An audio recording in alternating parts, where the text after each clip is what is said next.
Subscribe to our YouTube channel and press the bell icon to get the latest updates. आज का जो budget है उससे कितना गुना बढ़ गया है। जहां सिर्फ 25,000 करोड़ जो मैंने पहले जिक्र किया 25,000 करोड़ के आसपास होता था, आज तो ये बजट आखिर में किसान के पास ही जाता है। चाहे वो सम्मान निधि के तौर पर आज 6,000 रुपये किसान सम्मान निधि के तौर पर किसान के अकाउंट में डायरेक्ट डाले जा रहे हैं।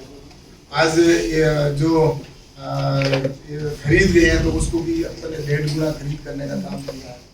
कुल मिलाकर मेरा ये कहना है कि जिस तरह से सरकार की तरफ से हमेशा ये प्रयास रहा है हम किस तरह से किसान की इनकम बढ़ाए, इसके लिए चाहे 10,000 FPU बढ़ाने का विषय हो तो 10,000 FPU बनाए जाएंगे। ये सारे कुल मिलाकर किसान को इनकम बढ़ाने के लिए ही सरकार की ओर से प्रयास किया जाए।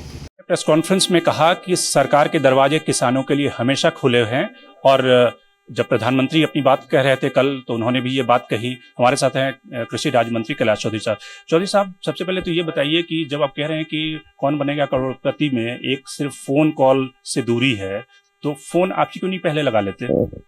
ऐसा है कि लगभग 12 दौर की वार्ता हो चुकी है और उस वार्ता के अंदर जो हमारे मंत्री जी माननीय नरेंद्र सिंह जी तोमर साहब ने उस दिन कहा था, तो उस बात के ऊपर निश्चित रूप से हमारे दरवाजे उनके लिए खुले हैं। जब भी उनकी बात होगी और निश्चित रूप से वार्ता के लिए भारत सरकार तैयार है। ये हम पहले भी कह चुके हैं, आज भी हम भी यही कह रहे हैं। किसानों की आय जो आज बजट में जो एग्री पुश है उससे किसानों की आय डबल कैसे होगी, और जो APMC मंडियों को स्ट्रेंथन करने की बात है उससे कैसे मंडियां मजबूत होंगी?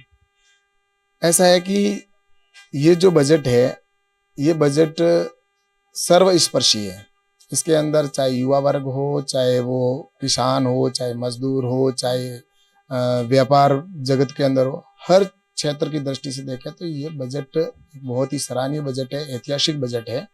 और इस बजट के माध्यम से किसान के जीवन के अंदर परिवर्तन आएगा, क्योंकि आज जो किसानों के चाहे उसके अंदर बढ़ाने का KCC के अंदर जहाँ पहले 15 लाख करोड़ रुपए के किसान को ऋण देने की व्यवस्था थी, तो उसको बढ़ाकर अब लगभग 16,500,000 करोड़ रुपए की जो व्यवस्था की है। तो ये सारी दृष्टि से देखें और कृषि के बजट को भी बढ़ाने का प्रावधान किया। तो मैं सोचता हूँ कि इस बजट से किसानों को जो आज शंका है वो भी इस बजट से दूर हुई होगी, क्योंकि MSP के ऊपर खरीद है वो निरंतर जारी रहेगी। UPA के समय से हमने कई फसलों के अंदर 3 गुना वृद्धि की है खरीद करने की।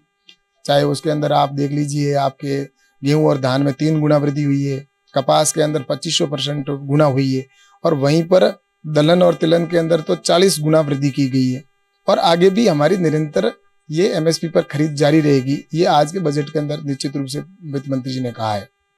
और वहीं दलहन के अंदर अगर बात करें तो दलहन के 40% गुना वृद्धि हुई है। तो ये सारा देखे तो आज किसान को ये निश्चित रूप से समझ में आया है कि प्रधानमंत्री जी मोदी जी की सरकार है वो किसान हितैषी है।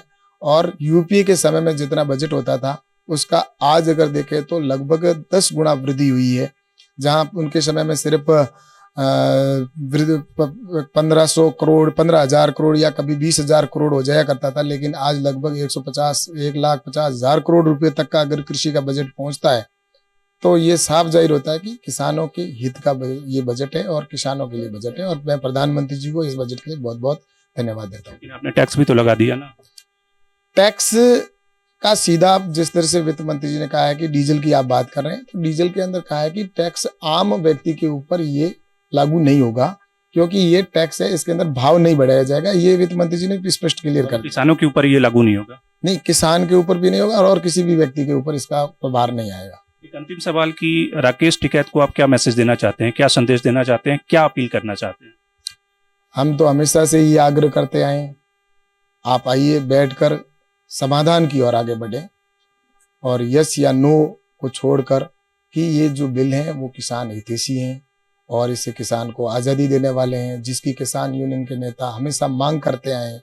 और कई सरकारें भी आई, उन्होंने भी उनके सामने भी यही इशू है कि किस तरह से किसान को आज़ादी मिले, और ये सारी इसके तहत आता है। तो मैं सोचता हूँ कि ये निश्चित रूप से किसान के हितैषी। और दूसरा, जहाँ जमीन जाने की बात की जा रही है और गलत बात जो फैलाई जा रही है, तो मैं तो यही कहता हूँ कि कहीं किसी की जमीन जाने वाली नहीं है। इस कानून से निश्चित रूप से मैं कह सकता हूँ, बस मेरा तो आग्रह है कि आए और बैठकर बातचीत करें, जिससे कि हम देश के सामने एक संदेश दे सके कि आज देश का किसान है वो निश्चित रूप से प्रधानमंत्री जी के इस बजट के साथ है। लेकिन वो तो कह रहे हैं आप मुकदमे डाल दे रहे हैं उनके ऊपर। ऐसा है कि मैं इस विषय पर तो जो उस दिन की घटना हुई है ये देश के सामने है, इसलिए कानून है, कानून अपनी कार्रवाई करेगा। बहुत बहुत शुक्रिया कैलाश चौधरी का। उनका कहना है कि इससे काफी एग्रीकल्चर को पुश मिलेगा और किसानों की आय बढ़ेगी। Shankar Ramesh, the print.